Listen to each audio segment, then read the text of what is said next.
தேவனுடைய நாமம் மகிமைப்படுவதாக. நாம் சங்கீதங்களின் புஸ்தகம் 65வது அதிகாரம் 2வது வசனத்தை நாம் வாசிக்கலாம். ஜெபத்தை கேட்கிறவரே, மாம்சமான யாவரும் உம்மிடத்தில் வருவார்கள். போதும். ஜெபத்தை கேட்கிறவரே, அருமையான வார்த்தை. தேவனுடைய பிள்ளைகள் நம்முடைய இருதயத்தில் எப்பொழுதும் நிறைந்திருக்கிற ஒரு வார்த்தை. அது எப்பொழுதும் நிறைந்திருக்கணும். இந்த வார்த்தை ரொம்ப முக்கியமான ஒரு வார்த்தை. ஜெபத்தை கேட்கிறவரே, நம்முடைய தேவன் ஜெபத்தை கேட்கிறார் என்ற அசைக்க முடியாத விசுவாசமும் நம்பிக்கையும் நமக்கு இருக்கும் பொழுது, இந்த பூமியில் சின்ன சின்ன காரியமாக இருந்தாலும், பெரிய காரியங்களாக இருந்தாலும், பிரச்சனைகளாக இருந்தாலும், சோதனைகள், பாடுகள், கஷ்டங்கள் எதுவாக இருந்தாலும், இந்த ஒரு வார்த்தையானது நம்மை உந்தி தள்ளக்கூடியதாக இருக்கிறது. அப்படிப்பட்ட சோதனை பிரச்சனைகளை நாம் மேற்கொள்ள முடியும் இந்த வார்த்தையின் மூலமாய். இந்த வார்த்தையை நாம் எந்த அளவுக்கு சொந்தம் கொண்டாடுகிறோமோ, விசுவாசிக்கிறோமோ, அந்த அளவுக்கு தேவனுடைய அந்த ரட்சிப்பை, அந்த விடுதலையை, இளைப்பாறுதலை, சமாதானத்தை நாம் அடைய முடியும். பிரியமானவர்களே, அநேகருடைய இருதயத்தில் என் ஜெபத்தை தேவன் கேட்கிறாரா அப்படிங்கிற சந்தேகம் இருக்குது. என் ஜெபத்தை இல்லாமல் கேட்பார் அப்படிங்கிற ஒரு அவிசுவாசம். நானும் தான் ஜெபிக்கிறேன் பிரதர், ஆனால் என் ஜெபத்துக்கு பதில் வந்ததே கிடையாது. அதனால தான் யாராவது ஜெபம் பண்ணுவாங்களா அப்படின்னு சொல்லி நான் மற்ற சகோதரிகளை தேடுறேன்.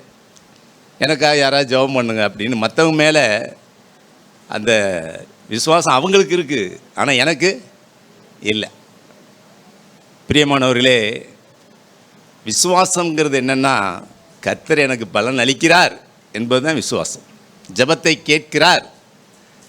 ஆராதனையில் கூட கேட்டான், சீக்கிரம் எனக்கு பதில் தருவார். அதுதாங்க விசுவாசம். எபிரேயருக்கு எழுதின நிருபத்தில் 11வது அதிகாரம் 6வது வசனம் அப்படி இருக்குது.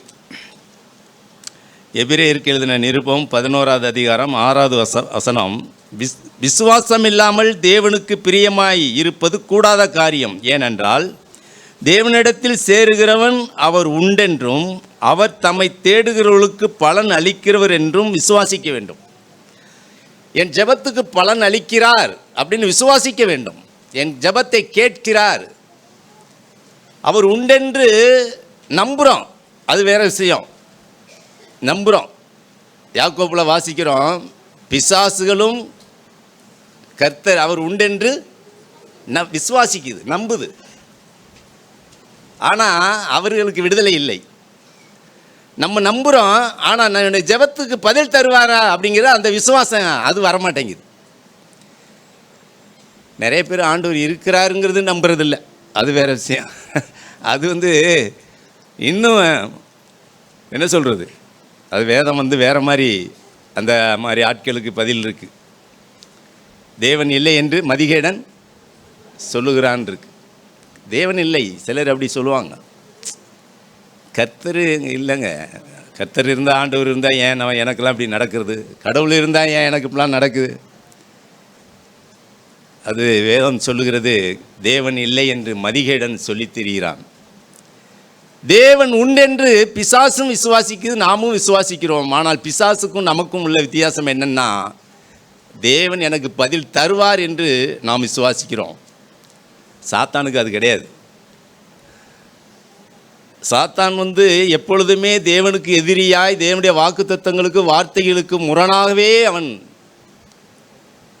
செயல்படக்கூடியவன், ஜனங்களை தூண்டிவிடக்கூடியவன். அதனால தான் சிலர் கடவுள் இல்லை என்றும் கூட சொல்லுகிறார்கள்.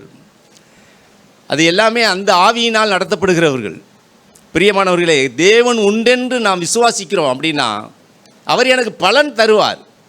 அவர் என்னுடைய பிரச்சனைக்கு, என்னுடைய இந்த சூழ்நிலை, இந்த இக்கட்டு, இந்த நெருக்கடிக்கு, இதிலிருந்து என்னை விடுதலையாக்குவார். அந்த வார்த்தையில் நம்ம சங்கீதத்தில் வாசித்தோம். அது அப்படியே திரும்பி வருவோம்.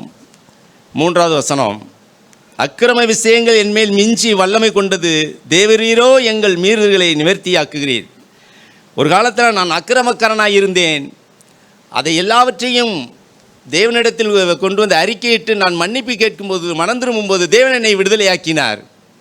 அக்கிரம சிந்தை இருக்கும்போது நான் விடுதலை இல்லாதவனாக இருந்தேன். என் ஜெபத்துக்கு பதில் இல்லை. அதை வாசிக்கிறோம். எங்கே வாசிக்கிறோம்? 66:18. என் இருதயத்தில் அக்கிரம சிந்தை கொண்டிருந்தேன், ஆனால் ஆண்டவர் எனக்கு செவி கொடுக்க மாட்டார். ஒரு காலத்தில் நான் அக்கிரமக்காரனாக இருந்தேன், அநியாயக்காரனாக இருந்தேன், துன்மார்க்கனாக இருந்தேன், பாவியாக இருந்தேன். ஆனால் நான் மனம் திரும்பினேன். ஆண்டவரிடத்தில் வந்து அறிக்கை செய்து என் பாவங்களை மன்னியும் என்று கேட்டேன். மன்னித்தார். என் ஜெபங்களுக்கு பதில் தந்தார், விடுதலை ஆக்கினார். இப்பொழுது என்னுடைய பிரச்சனைகள், என் தேவைகளை தேவனை நோக்கி ஜெபிக்கும்போது எனக்கு அவர் பதில் தருகிறார். மெய்யாகவே தேவன் எனக்கு செவி கொடுத்தார். என் ஜெபத்தின் சத்தத்தை கேட்டார். ஆமென். அவர் ஜெபத்தை கேட்கிறவர். என் ஜெபத்தின் சத்தத்தை அவர் கேட்டார். நான் கதறினேன், நான் கூப்பிட்டேன், நான் அழுதேன், புலம்பினேன். தேவன் எனக்கு உதவி செய்தார், என்னை விடுதலையாக்கினார். என் ஜெபத்தை தள்ளாமலும் தமது கிருபையை என்னை விட்டு விலக்காமலும் இருந்த தேவனுக்கு ஸ்தோத்திரம் உண்டாவதாக துதிக்கிறார். பிரியமானவர்களே, ஜெபம் நமக்கு கொடுக்கப்பட்ட பெரிய ஆயுதம். நம்முடைய வாழ்க்கையில் எவ்வளவு கரடு முரடான பாதையில் நாம் கடந்து போகும்போது நாம் சந்திக்கக்கூடிய சூழ்நிலைகளை எதிர்கொள்வதற்கு மனிதர்கள் மூலமாய் வரக்கூடிய போராட்டங்களாக இருக்கலாம், பிரச்சனைகளாக இருக்கலாம், என்ன செய்வோம் என்று நாம் கலங்குகிறவர்களாக இருக்கலாம். ஆனால் தேவ சமூகத்தில் போய் நாம் ஜெபத்தை ஏறெடுக்கும் பொழுது அந்த பிரச்சனையை தேவனிடத்தில் தெரியப்படுத்தும் போது முதலாவது தேவன் நமக்கு தருகிற காரியம் என்னன்னா சமாதானம். நீங்கள் ஒன்றுக்கும் கவலைப்படாமல் எல்லாவற்றையும் ஸ்தோத்திரத்தோடு தேவனுக்கு தெரியப்படுத்து. அப்பொழுது முதலாவது தேவ சமாதானம் உங்கள் இருதயங்களில் ஆளும். உங்கள் இருதயத்தில் முதலாவது தேவனுடைய சமாதானத்தை தருவார். அதுக்கு பின்னாடி தேவன் பல காரியங்களை, அந்த பிரச்சனைகளை அதை நமக்கு கையாண்டு நமக்கு விடுதலையை தருகிறதை நம்ம பார்க்க முடியும். பிரியமானவர்களே, இந்த காரியத்தில் நான் என்னுடைய பாரம்னா, நம்முடைய வாழ்க்கையில் பல பிரச்சனைகளை குடும்பங்களில், தனிப்பட்ட வாழ்க்கையில், பொருளாதாரத்தில், தொழில் காரியங்களில், சொந்த பந்தம் காரியங்களில் எத்தனையோ பிரச்சனைகளை நாம் கையாளுகிறோம். அப்படிப்பட்ட சூழ்நிலையில் நம்ம என்ன செய்கிறோம் அப்படின்னா, அநேகர் புலம்புகிறவர்களாய், தவிக்கிறவர்களாய், நான் என்ன செய்வேன், இதில் எப்படி கடந்து போவேன், பிரச்சனை சின்னதை பெருசாக சாத்தான் நமக்கு முன்பாக காட்டி, உனக்கு தான் இப்படி இருக்குது, எல்லாருக்கும் இப்படிலாம் இல்லை, உனக்கு மட்டும் இப்படி ஆயிடுச்சே அப்படிங்கிறது போல் மலை போல் அந்த பிரச்சனையை பெரிதாக்கி கவலைக்குள்ளும் கண்ணீருக்குள்ளும் தூக்கத்துக்குள்ளும் நம்மை சிக்கி நாம் மோசம் போகும்படி சாத்தானுடைய தந்திரங்கள் அப்படியாய் வெளிப்படுகிறது சிலருடைய வாழ்க்கையில். பிரியமானவர்களே, என் தேவன் இருக்கிறார். என்னுடைய ஜெபத்தை அவர் கேட்கிறார். நான் ஜெபிப்பேன், நான் அவருடைய சமூகத்தை தேடுவேன், நான் அவரிடத்தில் போவேன். என்னுடைய குறையை, என்னுடைய பாரத்தை, என்னுடைய பிரச்சனையை அவரிடத்தில் நான் எடுத்து சொல்லுவேன். அவர் என் ஜெபத்தை கேட்கிறவர். அவர் எனக்கு பதில் தருவார். அந்த விசுவாசம் இருக்கும் பொழுது கவலை, பயம், சோர்வு, பலவீனங்கள் அது நம்மை ஒன்றும் செய்ய முடியாது. ஜெபிக்கிற மனிதன் சோர்ந்து போக மாட்டான். ஜெபிக்கிற மனிதன் ஒரு காலம் கவலைப்பட மாட்டான், பயப்பட மாட்டான். ஜெபிக்கிற மனிதன் விடுதலையாயிருப்பான். எந்த இடத்துலையும் எந்த பிரச்சனையும் அவன் அந்த ஜெபம் என்கிற ஆயுதத்தின் மூலமாய் மேற்கொள்ள அவன் தேவனோடு கூட, தேவனுடைய வல்லமையோடு கூட, பலத்தோடு கூட அந்த காரியங்களை அவன் தைரியமாய் எதிர்கொள்வான். ஒரு காலம் அவன் கூனி கூறி சோர்ந்து போய் என்ன செய்வோமோ, என்ன ஆகுமோ பயப்பட மாட்டான். ஜெபிக்கிறவன் எப்பொழுதுமே தைரியமாக இருப்பான். ஜெபமில்லாதவர்கள் சோர்ந்து போவார்கள், அதரியப்படுவார்கள், கவலைப்படுவார்கள். தங்கள் பிரச்சனைகளை மனிதர்களிடத்தில் போய் சொல்லுவார்கள், மனிதர்களை நம்புவார்கள், மனிதர்களை தேடுவார்கள். ஆனால் ஜெபிக்கிறவன் அப்படி இருக்க மாட்டான். பக்தி உள்ளவன். அவனுக்கு பேரே பக்தி உள்ளவன் அப்படின்னு வேதத்தில் இருக்குது. 32வது அதிகாரம் சங்கீதம், ஒரு நல்ல வார்த்தை அது. 32வது அதிகாரம் 6வது வசனம் வாசிங்க. இதற்காக சகாயம் கிடைக்கும் காலத்தில் அதாவது பக்தி துன்பத்தின் காலத்தில் சகாயம், எனக்கு உதவி, எனக்கு ஆறுதல், எனக்கு விடுதலை, எனக்கு ரட்சிப்பு கிடைக்கும் காலத்தில் பக்தியுள்ளவன் எவனும் உம்மை நோக்கி விண்ணப்பம் செய்வான். பக்தி உள்ளவன் எவனும் உம்மை நோக்கி அப்பொழுது மிகுந்த ஜல பிரவாகம் வந்தாலும் அது அவனை அணுகாது. அல்லேலூயா.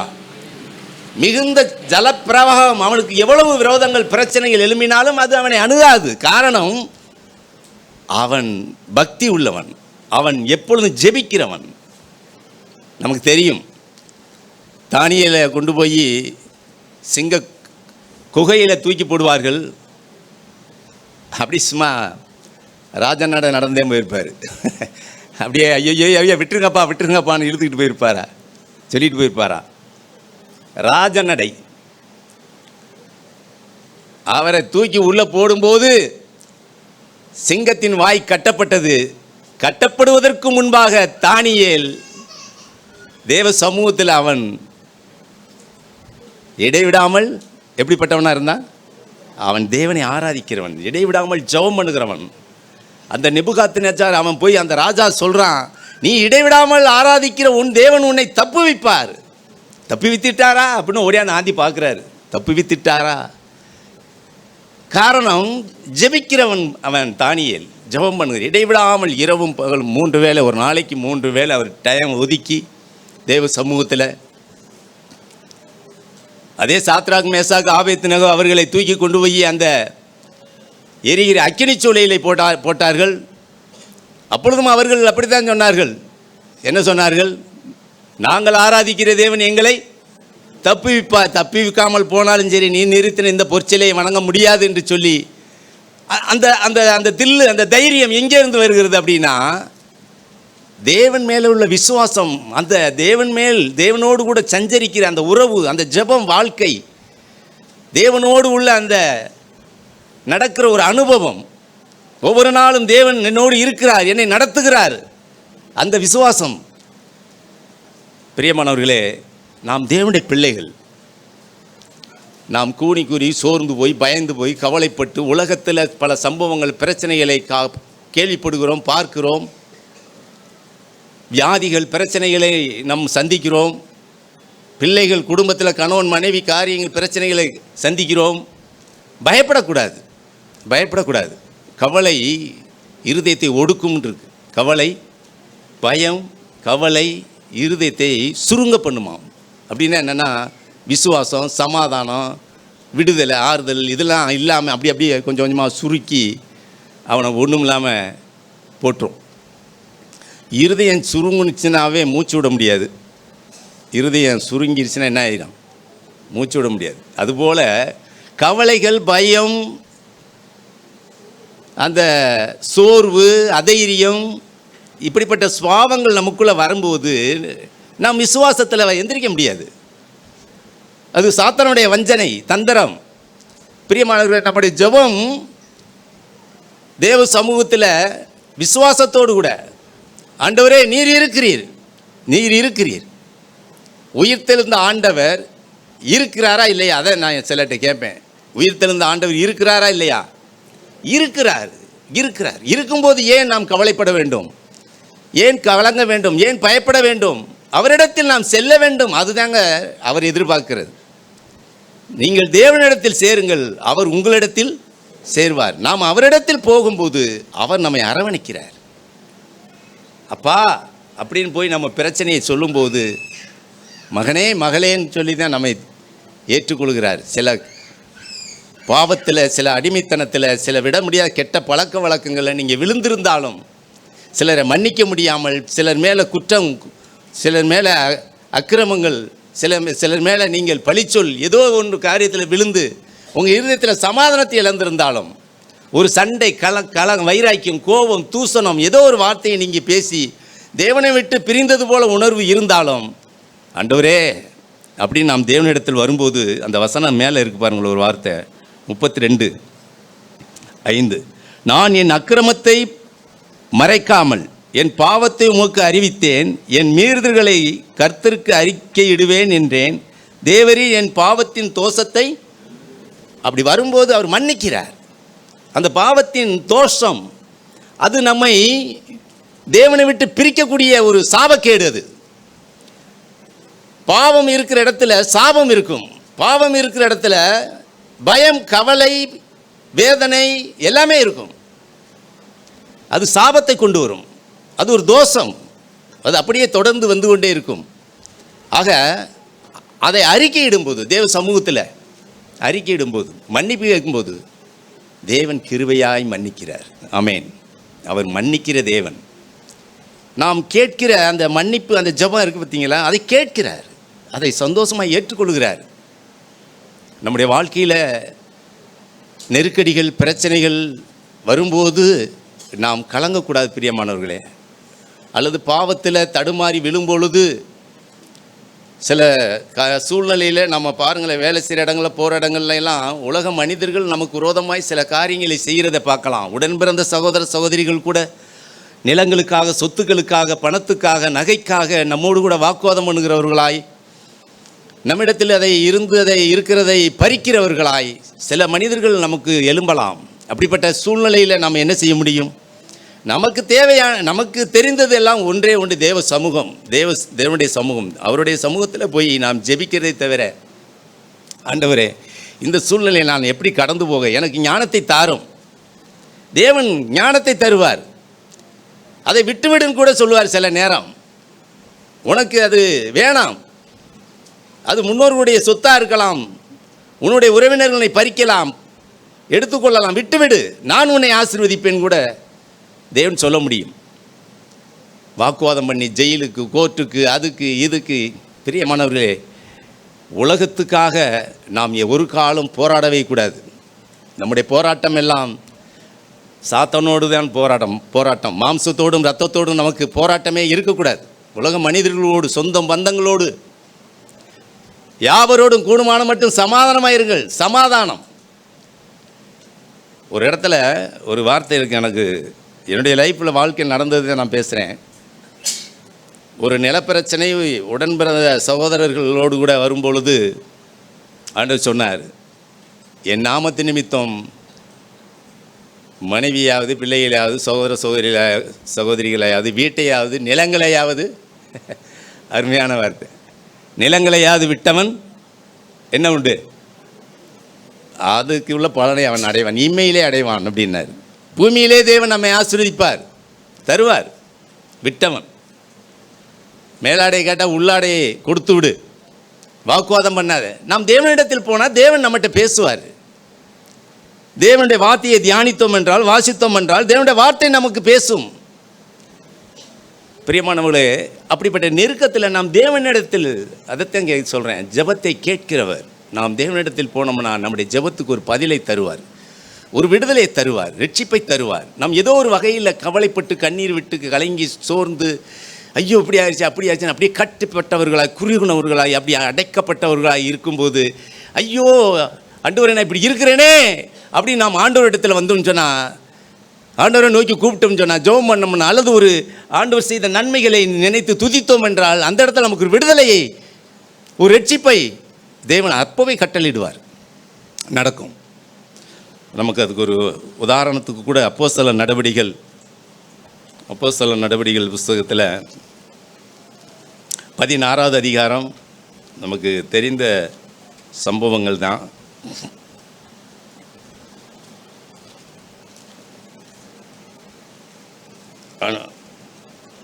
பவுலும் சீலாவையும் சிறைச்சாலையிலே போட்டுவிட்டார்கள். அவர்கள் கர்த்தரை நோக்கி ஜெபிக்கிறார்கள். எங்கே வாசிக்கிறோம்னா 16:22 வாசிப்போம். அப்பொழுது ஜனங்கள் கூட்டங்கூடி அவர்களுக்கு விரோதமாய் எழும்பினார்கள். அதிகாரிகள் அவர்கள் வஸ்திரங்களை கிழித்து போடவும் அவர்களை அடிக்கவும் சொல்லி அவர்களை அநேக அடி அடித்த பின்பு சிறைச்சாலையிலே வைத்து அவர்களை பத்திரமாய் காக்கும்படி சிறைச்சாலைக்காரனுக்கு கட்டளையிட்டார்கள். அவன் இப்படிப்பட்ட கட்டளையை பெற்று அவர்களை உட்காவல் அறையிலே வைத்து அவர்கள் கால்களை தொழுமரத்தில் மாட்டி வைத்தான். நடுராத்திரியிலே பவுலும் சீலாவும் ஜெபம் பண்ணி தேவனை துதித்து பாடினார்கள். காவலில் வைக்கப்பட்டவர்கள் அதை கேட்டுக்கொண்டிருந்தார்கள். சடுதியிலே சிறைச்சாலையின் அஸ்திவாரங்கள் அசையும்படியாக பூமி மிகவும் அதிர்ந்தது. உடனே கதவுகள் எல்லாம் திறவுண்டது. எல்லாருடைய கட்டுகளும் கலந்து போயிற்று. போதும், எல்லாருடைய கட்டுகளும் கலண்டு போயிட்டு அதுக்கு நடந்தது என்னென்னா, அவர்கள் சத்தியத்தை அந்த எந்த இடம்னு சொன்னால் பிலிப்பு பட்டணத்தில் போய் அவங்க பிரசங்கம் பண்ணுறாங்க. அந்த பட்டணத்தில் இருக்கும்பொழுது ரோமருடைய அரசு அங்கே நடந்துக்கிட்டு இருக்குது. அவர்களிடத்தில் யூதர்கள் போய் முறையிட்டு பவுலையும் சீலாவையும் பிடித்து அடிக்கிறார்கள். அடித்து சிறைச்சாலையில் போடுகிறார்கள். சிறைச்சாலையில் கொண்டு போய் போட்டு தொழு மரத்தில் அவர்களுக்கு கால்களை உள்ளே விட்டு மாட்டி லாக் பண்ணிட்டாங்க. உட்கார்ந்துருக்கலாம், படுக்கலாம், அவ்வளோதான், எந்திரிக்க முடியாது. நடுராத்திரியிலே தொழுமரத்தில் மாட்டி வைத்தான். நடுராத்திரியிலே பவுலும் சீலாவும் என்ன செய்தார்கள்? நல்லா பாருங்கள், நடுராத்திரி. அது எனக்கு ரொம்ப ஆச்சரியமான ஒரு காரியத்தை தேவன் அதில் எனக்கு பேசினது என்னென்னா, நடுராத்திரியிலே பவுலும் சீலாவும் ஜெபம் பண்ணி தேவனை துதித்து பாடினார்கள். காவலில் வைக்கப்பட்டவர்கள் அதை கேட்டுக்கொண்டிருந்தார்கள். அதாவது நடுராத்திரி அவருடைய சரீரம் எப்படி இருக்குது அப்படின்னா, அடிக்கப்பட்ட சரீரம், காயங்கள் அவருடைய சரீரத்தில். எங்கே அது வாசிக்கிறோம்? மேலே வாசிங்க. அதாவது 22. அப்பொழுது அவர்கள் கூட்டம் கூடி அவர்களுக்கு விரோதமாக எழும்பினார்கள். அதிகாரிகள் அவர்கள் வஸ்திரங்களை கிழித்து போடவும் அவர்களை அடிக்கவும் சொல்லி அவர்களை அநேக அடிகள் அடித்த பின், அநேக அடிகள், அந்த அடிகள்னால காயங்கள் பின்னாடி நம்ம வாசிக்கலாம். அவர்களுக்கு ஒன்று அந்த சிறைச்சாலைக்காரன்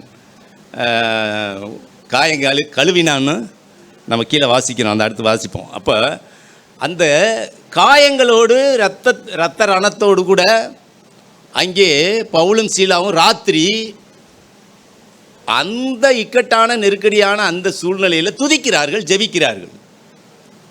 பிரியமானவர்களே, நாம இருந்தால் அடி வாங்கி அந்த வேதனையில் கூனி கூறி அப்படியே ஒரு சாச்சு படுத்திருப்போம். எப்படியே கூனி அந்த காலையெல்லாம் முடக்கிட்டு படுத்திருப்போம். அப்படியே கும்முன்னு போதுமாடப்பா ஏசுன்னு சொல்லி இந்த ஊருக்கு வந்து நல்லா கொடுத்தாங்க அப்படின்னு சொல்லி அப்படியே புலம்பிக்கிட்டு. ஏன்னா அந்த அவருடைய நம்முடைய விசுவாசம், நானாக இருந்தால் அப்படி தான், என்ன செய்யறதுன்னு தெரியல, இப்படி வந்து மாட்டிக்கிட்டோமே. ஆனால் அவர்கள் அது ஜெபிக்கிற நேரமாவது, அது துதிக்கிற நேரமாவது, அந்த சரீரம் அப்படி ஒத்துழைக்குமாவது. ஆனால் அந்த சரீரம் வேதனை, ரத்தம், ஆனாலும் கூட ஜெபிக்குது. அந்த சரீரத்தில் தேவன் முன்பாக அவர்கள் 2 பேரும் ஜெபிக்கிறார்கள், துதிக்கிறார்கள். நமக்கு எங்கேயா வேலைக்கு போயிட்டு ராத்திரி 6 மணி 7 மணிக்கு வந்தோம்னா அப்படியே சாப்பிட்டு காலெலாம் கடுக்குது, கையெல்லாம் முடக்கம் வலிக்குது. என்னத்தை ஜெபம் பண்ண, காலையில் ஜெபம் பண்ணிக்கிறோம். அப்படித்தான் நமக்கு நிலைமை இருக்குது. தனியாக கொஞ்சம் நேரம் ஜெபம் பண்ணணுங்கிற எண்ணம் இல்லை. காரணம், நம்முடைய மாம்சம் என்ன சொல்லுதுன்னா, உனக்கு முடியலை, உனக்கு சோர்வாக இருக்குது, டயர்டாக இருக்குது, மூட்டு வலிக்குது, கால் வலிக்குது, தலை வலிக்குது, நாளைக்கு ஜெபம் பண்ணிக்கிடுவோம். பவுலும் சீலாவும் ரத்தம் ஓடிக்கிட்டு இருக்குங்க, ரத்தம் ஓடிக்கிட்டு இருக்கு, வலி வேதனையோடு அவர்கள் ஜெபிக்கிறார்கள். அப்புறம் ஏங்க சிறைச்சாலை கதவு திறக்காது? நம்முடைய ஜெபத்தில் என்ன இல்லை அப்படின்னா, ஒரு பிடிவாதம் கிடையாது. நினச்சா ஜெபம் பண்ணுவோம், இல்லைன்னா தூங்குவோம். உடம்பு நல்லா இருந்தால் ஜெபம் பண்ணுவோம், கொஞ்சம் வியாதியாக இருந்தால் படுத்துருவோம். நமக்குன்னு ஒரு சட்டத்திட்டங்களை வச்சுருக்குறோங்க, ஆவிக்குரிய வாழ்க்கைன்னு சொல்லிட்டு. நினச்சா சபைக்கு போவேன் பிரதர், எனக்கு ஒரு வாய்ப்பு இல்லைன்னா இன்றைக்கி போக மாட்டேன். நினச்சா பைபிள் படிப்பேன், இல்லைன்னா படிக்க மாட்டேன். பவுலும் சீலாவும் அப்படி இல்லை பிரியமானவர்களே. அந்த நெருக்கத்தில், அந்த இக்கட்டில், அவர்கள் வேதனையில் அவர்கள் கர்த்தரை துதித்தார்கள். அதை தேவன் பார்த்தார். அவர்கள் ஜெபித்தார்கள், தேவன் அதை கேட்டார். ஜெபத்தை கேட்கிறவரே அப்படின்னா நாம் என்ன சூழ்நிலையில் எப்படி ஜெபிக்கிறோங்கிறத அவர் கவனிக்கிறார். அது ஜெபிக்கிற நேரம், அது ஓய்வு எடுக்கிற நேரம், ராத்திரி நேரம், வலி வேதனை. ஆனால் கட்டுகள் சடுதியில் அவருடைய கட்டுக்கள் என்ன ஆனதுன்னா, அந்த ஜெபத்துக்கு பதில் வந்தது. கட்டுக்கள்லாம் அருந்து விழுந்தது. எல்லாருடைய கட்டுக்களும் கலண்டு போயிட்டு. அந்த ஜெயிலில் மற்ற கைதிகள்லாம் இருக்கான் பாருங்க, அவங்களாம் பார்த்துக்கிட்டே இருந்தாங்க. அவங்களுக்கும் விடுதலை. பிரியமானவர்களே, இதுக்கு அடுத்து அந்த சம்பவம் இன்னொன்று என்னன்னு கேட்டிங்கன்னா, 7வது வசனம் 27. சிறைச்சாலைக்காரன் நித்திரை தெளிந்து அவன் தூங்கிட்டு இருக்கான். எல்லாரும் இவர் பாட்டு துதித்து பாடிக்கிட்டு இருக்கிறாங்க, அவன் தூங்கிக்கிட்டு இருக்கிறான், மற்ற கைதிகள்லாம் கேட்டுக்கிட்டு இருக்கிறாங்க. ஆனால் அவன் முழிச்சு பார்க்குறான், என்னமோ நடந்துருச்சு, ஐயோ எல்லாம் ஓடி போட்டான் போல இருக்கேன், நம்ம மாட்டிக்கிட்டோம்டா, மேலதிகாரிகளுக்கு நம்ம பதில் சொல்ல முடியாதே அப்படின்னு சொல்லி அவன் பட்டயத்தை எடுத்து தன்னை கொலை கொள்ள பார்த்தான். 28 பவுல் மிகுந்த சத்தமிட்டு, நீ உனக்கு கெடுதி ஒன்றும் செய்து கொள்ளாதே, நாங்கள் எல்லோரும் இங்கே தான் இருக்கிறோம் என்றான். அப்பொழுது அவன் தீபங்களை கொண்டு வர சொல்லி உள்ளே ஓடி வந்து நடுநடுங்கி பவுலுக்கும் சீலாவுக்கும் முன்பாக விழுந்து அவர்களை வெளியே அழைத்து வந்து, ஆண்டவமாரே, ரட்சிக்கப்படுவதற்கு நான் என்ன செய்ய வேண்டும் என்றான். அதற்கு அவர்கள், கர்த்தராகிய இயேசு கிறிஸ்துவை விசுவாசி, அப்பொழுது நீயும் உன் வீட்டாரும் ரட்சிக்கப்படுவீர்கள் என்று சொல்லி, அங்கே கர்த்தராகிய இயேசு கிறிஸ்துவை நீ நம்பு, கர்த்தர் ஒருவர் இருக்கிறார் என்று விசுவாசி, அவரை நீ சொந்த இரட்சகராய் ஏற்றுக்கொள், அவரே ஆண்டவர், ஆண்டவமாரே என்ற நாங்கள் இல்லை, அவர் தான் ஆண்டவர், அவரை நீ விசுவாசி, அவரை நீ ஏற்றுக்கொள், அவர் உனக்கு உதவி செய்வார், அவர் உன்னை விடுதலையாக்குவார். ஆக அதுக்கு பின்னாடி அவர் கூட்டிகிட்டு போய் காயங்கட்டி அந்த வீட்டாருக்கு சுவிசேஷம் சொல்லி அவங்களுக்கு எல்லாருக்கும் ஞானஸ்நானம் கொடுத்து அந்த சிறைச்சாலைக்காரன் கர்த்தராகிய இயேசு கிறிஸ்துவை விசுவாசித்தான். அப்பொழுதே அவருடைய வார்த்தையை அப்படியே ஏற்றுக்கொண்டான், விசுவாசித்தான், மனம் திரும்பினான், வீட்டாருக்கும் சத்தியத்தை சொல்லி ஞானஸ்நானத்துக்குள்ளே நடத்தி விட்டான். ஆக பிரியமானவர்களே, ஜெபம் எவ்வளவு வல்லமை உள்ளது, எவ்வளவு பெரிய காரியங்களை, சும்மா நம்முடைய அறிவுக்கு எட்டாத காரியங்களை, அந்த சிறைச்சாலை கதவு திறவுண்டது, பூட்டு தானாகவே கலண்டு விழுகுது, பூட்டு தானா கலண்டு விழுகுது. அதாவது நம்முடைய அறிவுக்கு எட்டாத காரியங்களை செய்கிறதான் தேவன், கிரகிக்கக்கூடாத பெரிய காரியங்களை செய்கிறவன். யோபுல வாசிக்கிறோம், நம்முடைய அறிவுக்கு எட்டாத காரியங்கள். எப்படி அந்த பூட்டு தானாக கலண்டு விழுகுது? தேவனுடைய வல்லமைக்கு, தேவனுடைய நாமத்துக்கு, தேவனுடைய அதிகாரத்துக்கு முன்பாக எதுவுமே தடையாக இருக்க முடியாது. ஜெபத்துக்கு முன்பாக தடை எதுவுமே இல்லைங்க. ஜெபிக்கிற மனிதன் எவ்வளோ பெரிய காரியத்தையும் சாதிக்க முடியும், ஜெயிக்க முடியும். பூட்டை கூட திறக்கும்படி சொன்னால் என்னாகும்? திறக்கும். உயிருள்ள ஆண்டவர் சாட்சி சொல்கிறேன். 2 நாளைக்கு முன்னாடி எங்கள் வீட்டில் நான் மனைவி, முந்தின நாள் வெள்ளிக்கிழமை நான் மனைவி வீட்டில் மத்தியானம் இருந்தோம். பக்கத்து வீட்டுக்காரங்க ஒருத்தர் வந்தாங்க. அவங்க வீட்டில் ஒரு ரூமில் இந்த ஒரு பாப்பா அவங்க வீட்டில் கதவை என்ன செஞ்சுருக்குன்னா, உள்ளே போயிட்டு வெளியே வரும்போது கதவை இப்படி இழுத்து விட்டுருக்கு, அது லாக் ஆயிடுச்சு, திருப்பி திறக்க முடியல. இந்த பூட்டில் எதை ஸ்டக்காகி உள்ளே லாக் ஆயிடுச்சு, திறக்க முடியல. அவங்க உள்ளே ஏசி ஓடிக்கிட்டு இருக்கு, அதை கொஞ்சம் ஹெல்ப் பண்ண சொல்லி எங்கிட்ட வந்தாங்க. அப்போ நானும் என் மனைவிமா போனோம், போய் பார்த்தேன். அது எதாவது ஸ்க்ரூ வச்சு பூட்டை கழட்டி எடுத்துகிட்டு ஏதாவது செய்யலாமா அப்படின்னு சொல்லிட்டு கலட்டுறதுக்காக திரும்ப எங்கள் வீட்டுக்கு வந்தேன், அந்த ஸ்க்ரூ ட்ரைவர் எடுத்துகிட்டு போகலாமேன்னு. அப்போ எங்கள் வீட்டுக்கு நான் அதை எடுத்துகிட்டு வாசலில் வரும்போது எங்கள் வீட்டுக்கு கிரில் கேட்டுக்கு ஒரு பெரிய பூட்டு ஒன்று வச்சுருக்குறோம். அதை எடுத்து டவக்குன்னு என்ன செஞ்சிடும். ஏன்னா நம்ம இங்கே அந்த வீட்டுக்கு போகிறோம், வீடு திறந்து கிடக்கு, பக்கத்தில் யாரும் மனிதர்கள் வேற்று மனிதர்கள் உள்ளே வந்துடக்கூடாதுன்னு ஒரு போகிற போக்கில் அதை பூட்டி விட்டு உள்ளே போயிட்டு கீழே இப்படி இறங்கும்போது சாவி உள்ளே இருந்து வச்சு, வீட்டுக்குள்ளே சாவி கடந்து வச்சு. நான் அங்கே போனேன். போய் முதல்ல அதை அவங்களுக்கு, ஆண்டவரே நான் என்ன செய்யணும் தெரியலை, அங்கே போய் நான் அவங்களுக்கு உதவி செஞ்சுட்டு வந்துடுறேன், இதுக்கு ஏதாவது வழி பண்ணுங்க ஆண்டவரேன்னு சொல்லிட்டு போயிட்டேன். அங்கே போய் அவங்களுக்கு அந்த மாதிரி கழட்டி அதை ரொம்ப சந்தோஷம். அப்போ நான் சொன்னேன், எங்கள் வீட்டில் நான் செய்யக்கூடாது அவனை செஞ்சுட்டு வந்துட்டேன் அப்படின்னு சொன்னேன். அவங்களுக்கு என்னென்ன எல்லோரும் மனைவியும் கேட்டாங்க, சொன்னேன். அங்கே பூட்டிகிட்டு வந்துட்டு சாவி உள்ளே கிடக்கு. ஆஹா, திரும்ப வந்தேன். இதில் ஒரு பெரிய காரியம் என்னென்னா, இந்த உள்ளே போய் ஸ்க்ரூ எடுத்துகிட்டு வரும்போது கொஞ்சம் பழைய சாவியெல்லாம் வீட்டுக்குள்ளே கடந்துச்சு இல்லையா, அதை கொஞ்சம் கையில் எடுத்துகிட்டு வந்தேன் அந்த வீட்டை திறக்கிறதுக்கு. அதில் ஒரு சாவி, ஒரு பழைய சாவி இருந்தது. இந்த பூட்டுக்கு ஒத்த பூட்டில் உள்ளது, வேறு பூட்டு ஒரு சாவி. அதை போட்டு திறக்க முடியல. அதை வச்சு என்ன செய்கிறேன், ரொம்ப நேரம் திறந்து பார்க்குறேன், திறக்க முடியலை. நானும் எவ்வளோ ட்ரை பண்ணி பார்த்தேன், வேறு சாவியிலையும் போட்டு பார்த்தேன், திறக்க முடியல. ஒரு சாவி என் மகள் மதுரையில் இருந்து வரணும், 7:30க்கு தான் வீட்டுக்கு வருவாங்க. நாங்கள் இது நடந்தது மத்தியானம் 1:30க்கு 2 மணி போல். மீதி 4 மணி நேரம் வாசலில் தான் இருக்கணும். இதே நிலைமையா ஆண்டவரேன்னு நான் கேட்டேன். ஆண்டவரே, உங்களால் முடியும், மனுஷனால் கூடாதது தேவனால் கூடும். பிரியமானவர்கள், எனக்கு ரொம்ப ஆச்சரியம் என்னென்னா, என் மனைவிட்ட கூட சொல்லி சுத்தியல் போய் வாங்கிட்டு வர சொல்லிட்டேன். வேறு வழியில் உடச்சிருவோம்மான்னு.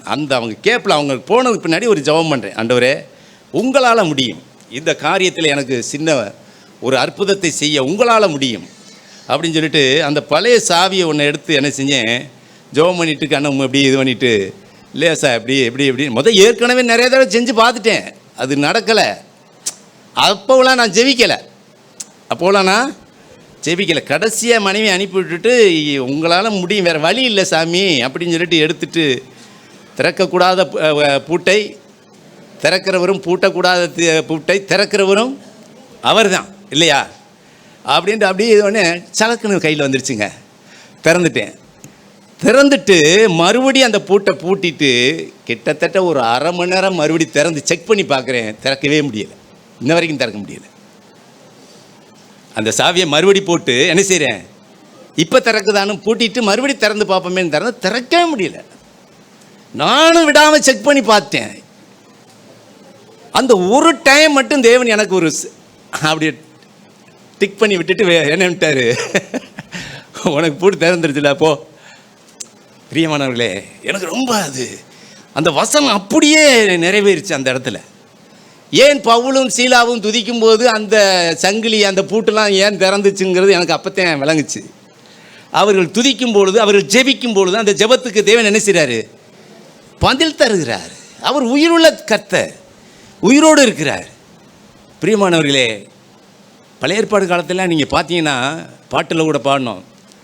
அந்த ஜோசுவா சொல்கிறாரு, சூரியனை பார்த்து நின்றுச்சுங்க, நின்றுன்னு சொல்லினாரு, நிற்கிது.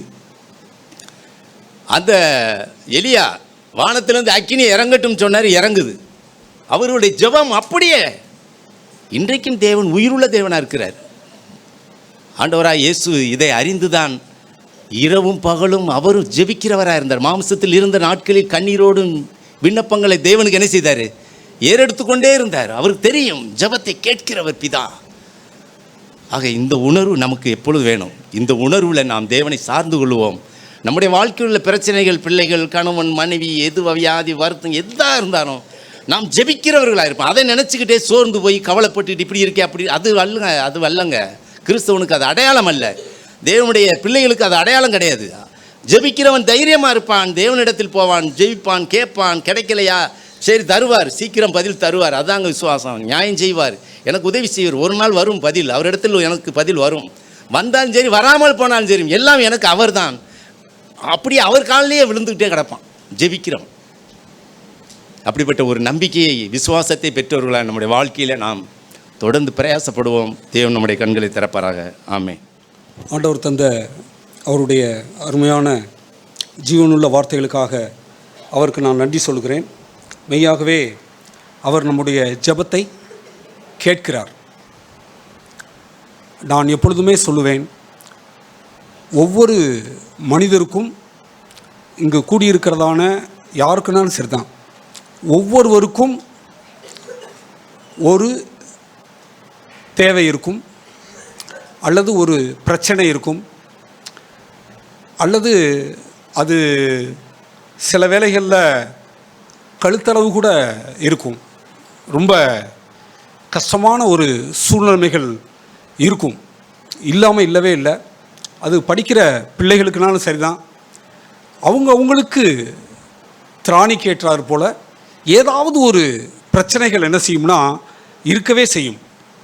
ஆனால் அற்புதமான ஒரு காரியம் என்னென்னா, ஆண்டவர் அந்த பிரச்சனையிலிருந்து அந்த தேவையை சந்திக்க, அந்த பிரச்சனையிலிருந்து ஒரு ஒரு விடையை அளிக்க அவர் எப்போதுமே அவர் உண்மையுள்ளவராக இருக்கிறார். நாம் அநேக வேளைகளில் அதை விசுவாசிக்கிறது இல்லை. ஆனால் நான் மாத்திரம் பிரதர் சொன்னது போல, ஆண்டவரே எனக்கு இந்த சூழ்நிலையிலே எனக்கு விடுதலை தாரும், எனக்கு உதவி செய்யும், இந்த தேவையை சந்தியும், இந்த பிரச்சனையை அகற்றி போடும் அப்படின்னு உண்மையுள்ள இருதயத்தோடு கூட நான் ஆண்டவருக்கு என்னுடைய ஜெபத்தை ஏறெடுப்பேன் என்றால் கண்டிப்பாக ஆண்டவர் என்ன செய்வார்னா உதவி செய்வார். அதில் எந்த சந்தேகமே கிடையாது. நான் சொல்லுகிறேன் பிரியமானவர்களை, வார்த்தைக்காக நான் சொல்லவில்லை. நான் அநேக சூழ்நிலையிலே அகப்பட்டிருக்கிறேன். ஆனால் தேவன் ஒருபோதும் அவர் கைவிட்டதே இல்லை. அவர் என்ன செய்கிறார்னா, நாம் அவரை நோக்கி கூப்பிடும் பொழுது, நான் அவரை நோக்கி கூப்பிடும் பொழுது அவர் நிச்சயமாய் பதில் தருகிறார். அதில் எந்த சந்தேகமே இல்லை. நான் கொஞ்ச நாட்களுக்கு முன்பாக ஒரு வசனத்தை நான் வாசித்து கொண்டிருந்தேன். ரொம்ப ஒரு அருமையான ஒரு வசனம். 22வது சங்கீதம் 21வது வசனத்தை நான் வாசிக்கிறேன். என்னை சிங்கத்தின் வாயிலிருந்து ரட்சியும். இப்போ அவர் ஜெபம் பண்ணுகிறார் பாருங்க. என்னை சங்கீதக்காரன் சொல்லுகிறார், என்னை சிங்கத்தின் வாயிலிருந்து ரட்சியும். அதாவது பிரச்சனை நான் சொன்னது போல அது கழுத்தளவுக்கு இருக்கிறது போல, அவ்வளோதான், இதோட முடிஞ்சிச்சு, காரியம் முடிஞ்சிச்சு அப்படின்றது போல, ஒன்றுமே செய்ய முடியாது நம்மளால் அப்படின்றது போல பிரச்சனைகள் இருக்கா? இருக்கும். இங்கே இருக்கிற ஒவ்வொருவருக்கும் இருக்கும். நான் அப்படி தான் நினைக்கிறேன். எனக்கு இருக்குதா? ஆமாம் இருக்குது, இல்லாமல் எப்படி இருக்கும்? ஆனால் தேவன் இருக்கிறார், கண்டிப்பாக இருக்கிறார். அவர் சொல்லுகிறார், ஜெபம் பண்ணுகிறார்.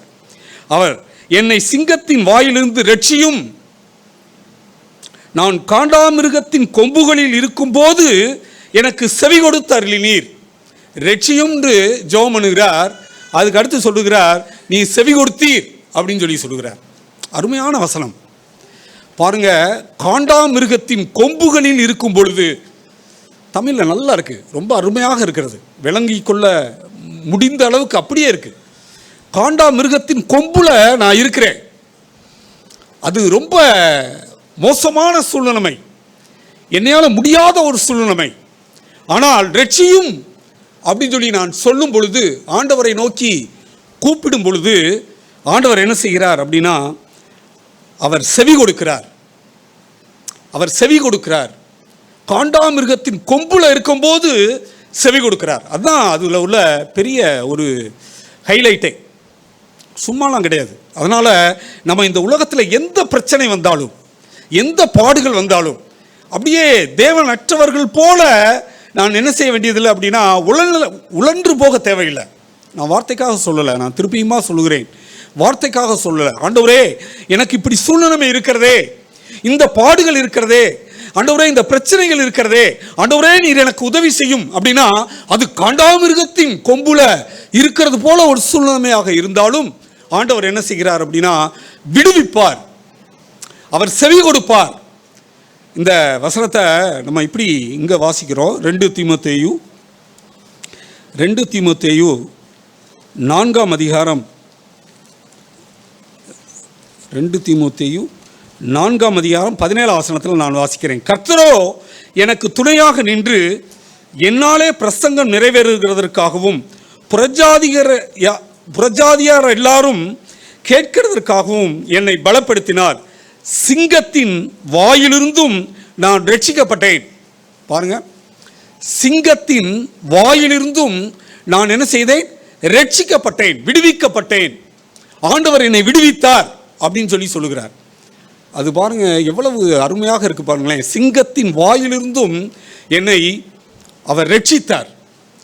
அருமையான வசனம் பிரியமானவர்களே. நான் மாத்திரம் விசுவாசித்தால், ஆண்டவரே எனக்கு நீங்க உதவி செய்யுங்க, என்னையால முடியல, அவ்வளோதான்.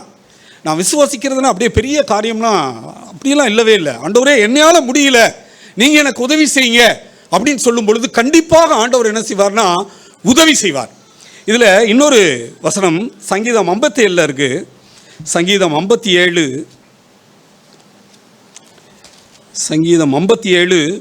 3-4 நான் வாசிக்கிறேன் பாருங்க, அல்லது 2 வாசிக்கிறேன்.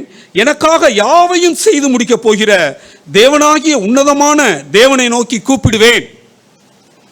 எனக்காக யாவையும் செய்து முடிக்கப் போகிற தேவனாகிய உன்னதமான தேவனை நோக்கி கூப்பிடுவேன், ஜெபம் பண்ணுவேன். என்னை விழுங்க பார்க்கிறவன் என்னை நிந்திக்கையில் அவர் பரலோகத்திலிருந்து ஒத்தாசை அனுப்பி என்னை ரட்சிப்பார். எப்படி அருமையான வசனம் பாருங்களேன். ஆண்டவர் அப்படியே உண்மையாகவே நிஜமாகவே விசுவாசிக்கிறவன் பதறான்.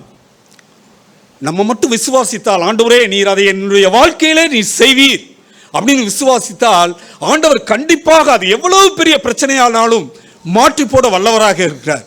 இந்த இடத்துல வாசித்தது போல என்னை விழுங்க பார்க்கிறவன் என்னை நிந்திக்கையில், என்னை நிந்திக்கிறது நான் சும்மா இல்லைங்க. ஒருத்தரை போய் திட்டி பாருங்க, அவருக்கு எவ்வளோ மனசு தெரியுமா வேதனைப்படும். அதெல்லாம் நம்ம யோசிக்கிறதே இல்லை. சில நேரத்தில் அப்படியே அப்படியே பட்டய குத்துகள் போல பேசுகிறவர்களும் உண்டு. மோசமான கேரக்டர், அப்படியே அப்படியே நறுக்குன்னு குத்திடுறது, உயிரோட குத்துறது போல. அதுபோல என்னை நிந்திக்கையில் அவர் பரலோகத்திலிருந்து ஒத்தாசை அனுப்பி என்னை ரட்சிப்பார். அவர் தேவன் தமது கிருபையையும் தமது சத்தியத்தையும் அனுப்புவார். நான் புதிய ஏற்பாட்டில் ஒரே ஒரு வசனத்தை மாத்திரம் ஒரு நிகழ்ச்சியை மட்டும் காண்பித்து நான் என்ன செய்கிறேன்னா நான் முடித்துக் கொள்கிறேன். பாருங்கள், 2 கொரிந்தியர், ரொம்ப அருமையான ஒரு வசனம் பவுல் சொல்லுகிறார். 2 கொரிந்தியர் 1ஆம் அதிகாரம் 8வது வசனம். ஆகையால் சகோதரரே, ஆசியாவில் எங்களுக்கு நேரிட்ட உபத்திரவத்தை நீங்கள் அறியாதிருக்க எங்களுக்கு மனதில்லை. என்னவெனில், பிழைப்போம் என்கிற நம்பிக்கை அற்றுப்போகத்தக்கதாக காண்டாமிருகத்தின் கொம்பு, சிங்கத்தின் வாய், பிழைப்போம் என்ற நம்பிக்கை அற்றுப்போகத்தக்கதாக எங்கள் பலத்திற்கு மிஞ்சின அதிக பாரமான வருத்தம் எங்களுக்கு உண்டாயிற்று. நாங்கள் எங்கள் மேல் நம்பிக்கையாயிராமல் மரித்தோரை எழுப்புகிற தேவன் மேல் நம்பிக்கையாயிருக்கத்தக்கதாக மரணம், சிங்கத்தின் வாய், காண்டாமிருகத்தின் கொம்பு, மரணம் வரும் என்று நாங்கள் எங்களுக்குள்ளே நிச்சயித்திருந்தோம். அப்படிப்பட்ட மரணத்தினின்றும் அவர் எங்களை தப்புவித்தார். அப்படிப்பட்ட மரணத்தினின்றும் எங்களை அவர் தப்புவித்தார். இப்பொழுதும் தப்புவிக்கிறார், இன்னமும் தப்புவிப்பார் என்று அவரை நம்பி இருக்கிறோம். பாருங்களேன், ஆண்டவரே, நாமும் இதே வார்த்தையை சொல்லுவோம். வேற ஒரு வார்த்தையெல்லாம் நம்ம என்ன செய்ய வேண்டியது இல்லைன்னா, ஜோடனைலாம் ஒன்றும் பண்ண வேண்டியதே இல்லை. ஆண்டவரே, எங்களால் முடியல. ஆண்டவரே, நாங்கள் சிங்கத்தின் வாயில இருக்கிறோம், காண்டாமிருகத்தின் கொம்புல இருக்கிறோம். ஆண்டவரே, மரணம் நிச்சயம், ஆனால் நீர் இருக்கிறீர். ஆண்டவரே, நாங்கள் உம்மை நோக்கி கூப்பிடுகிறோம். அவர் ரட்சிப்பார், அவர் பாதுகாப்பார், இன்னமும் பாதுகாப்பார், கண்டிப்பாக செய்வார். அதனால நம்ம ரொம்ப நிச்சயமுடையவர்களாக இருப்போம்.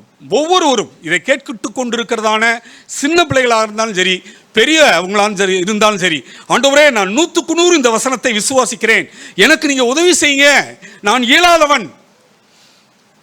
அந்த குருடன் கூப்பிட்டா பாருங்க, தாவீதின் குமாரனே இயேசுவே, தாவீதின் குமாரனே எனக்கு இறங்கும்.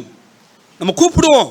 நான் அப்படியே இதெல்லாம் சொல்லியிருக்கிறேன் ஆண்டவர்கிட்ட, ஆண்டவரே, தாவீதின் குமாரனே இயேசுவே எனக்கு இறங்கும் அப்படின்லாம் சொல்லியிருக்கேன்.